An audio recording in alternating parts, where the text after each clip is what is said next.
안녕하세요. 부동산 길잡이입니다. 개인적으로 지방 부동산에 관해 이야기를 하는 것을 싫어합니다. 이유는 아주 간단합니다. 악재가 너무 많기 때문입니다. 인구 감소 등 많은 분들이 말씀하시는 지방 부동산 악재가 아니라 세계 경제가 어떻게 돌아가는지에 대해서 설명을 드리면서 이와 연계해서 지방 부동산을 전망해 보겠습니다. 정말 웃기면서 슬픈 사진입니다. 작년부터 올해까지 이어진 카카오와 타다, 그리고 택시업계의 밥그릇 싸움에 관한 사진입니다. 대한민국의 좁은 땅에서 서로 밥그릇 싸움을 한다고 정신이 없습니다. 하지만 시야를 조금만 넓히면 이 사진이 웃기면서 슬픈 이유를 알 수 있습니다. 미국에서는 단순한 차량 공유라는 개념을 넘어서 자율주행 택시, 즉 사람과 사람의 대결이 아니라 로봇과 사람의 대결입니다. 미국뿐만 아니라 중국에서도 2019년 하반기에 시행을 계획하고 있습니다. 많은 사람들은 현대자동차는 땅 투기만 하고 투자는 하지 않는다라고 생각을 하지만 투자를 안 하는 것이 아니라 대한민국에 투자를 하지 않습니다. 굿바이 코리아라 말하고 있습니다. 현대자동차는 대한민국의 공유, 차량 서비스에 대한 투자를 패스하고 세계 시장을 공략을 하고 있습니다. 이러한 상황은 정말 안타까운 상황입니다. 대한민국 기업이 자국에 투자를 해서 산업 기반과 경쟁력, 그리고 일자리를 창출해야 하는 상황에서 현대자동차는 돈은 대한민국에서 벌고 투자는 외국에 할 수밖에 없는 상황입니다. 자율주행 공유 차량에 대한 현실을 대부분의 사람들은 정확히 모르고 있습니다. 구글 웨이모는 단순 실험이 아니라 2019년 올해 자율주행 차량을 대량 생산하겠다고 말하고 있습니다. 세계적인 모든 자동차 완성업체들은 자율주행과 차량 공유에 엄청난 돈을 투자하고 있습니다. 아주 먼 미래에 관한 것이라면 모든 완성차 업체들이 각 기업마다 몇 조 원씩 투자를 하지 않습니다. 즉, 시장은 지금 열리고 있는 상황입니다. 많은 사람들은 망각을 합니다. 지금은 우리 생활에 당연하게 사용하면서 꼭 필요한 스마트폰은 불과 12년 전에는 존재하지 않았습니다. 2007년 6월 스티브 잡스가 아이폰을 발표하면서 스마트폰이 우리의 삶 속에 들어왔습니다. 불과 12년밖에 되지 않았습니다. 혁신은 먼 미래가 아니라 갑자기 찾아옵니다.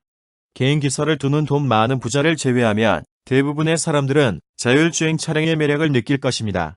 운전을 하는 것보다 차에 편안히 앉아서 스마트폰으로 영화를 보는 것을 대부분의 사람들은 원할 것입니다. 경제적인 측면에서도 차량을 소유하는 것보다 훨씬 저렴합니다.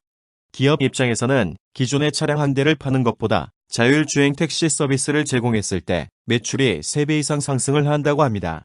기업도 소비자도 모두 이익인 상황입니다. 단순히 나의 밥그릇을 지켜달라고 외치기에는 이미 세상은 너무 많이 변했습니다. 우리는 알고 있습니다. 세계적인 흐름을 거스르고 쇄국 정책을 시행한 결과가 일본 강점기를 가져온 사실을. 세상은 기술의 혁신으로 패러다임이 변하고 있지만 대한민국은 밥그릇 싸움에 정신이 없습니다. 미국과 중국에서는 자율주행 택시를 시험이 아니라 상용화를 하고 있는 중이지만 대한민국의 현실은 장관과 서울시장이 참여한 시험주행에서도 불안함을 보여줍니다. 과연 택시업계만의 문제일까요? 대체음료 시장이 외국에서는 뜨거운 감자로 떠오르고 있습니다.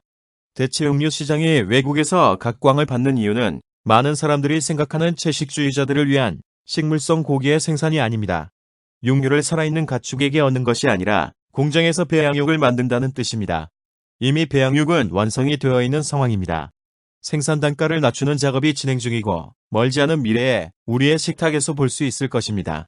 대한민국에서 대체음료 사업과 개발을 할 수 없을 것입니다. 저뿐만 아니라 모든 분들도 예상하실 겁니다.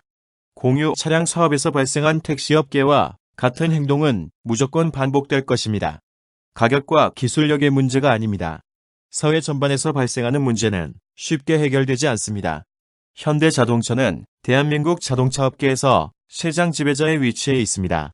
시장의 지배자인 대한민국에서 차량 공유 서비스 시장에는 10원도 투자하지 않지만 동남아 국가에는 3천억 원을 투자합니다. 시장 지배자의 위치와 시장 규모도 더 큰 대한민국을 버리는 판단은 이익을 추구하는 기업에서는 내릴 수 없는 결정입니다. 하지만 현대자동차는 대한민국 내수 시장을 버리는 판단을 2019년에 했습니다. 현대자동차뿐만 아니라 대한민국의 많은 기업들의 투자는 내수 시장이 아니라 외국으로 향하고 있습니다.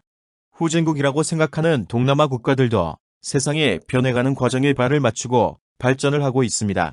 하지만 우리는 밥그릇 싸움으로 제자리 걸음을 하고 있습니다.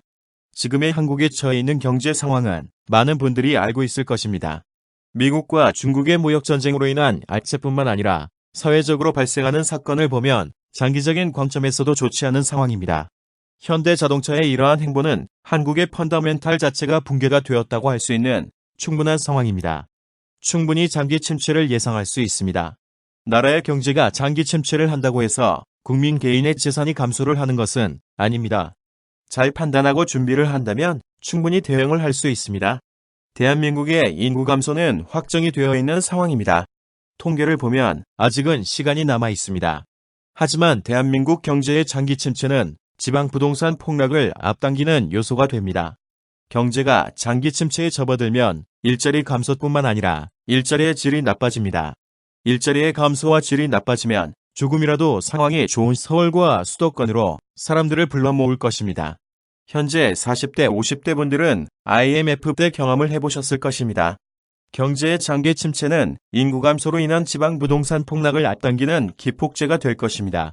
우리는 세계적인 흐름을 거스르고 쇄국 정책을 시행한 결과가 일제강점기를 가져온 사실을 알고 있습니다. 2019년 판쇄국 정책은 경제 장기 침체와 지방 부동산 시장에 지옥을 가져올 것입니다.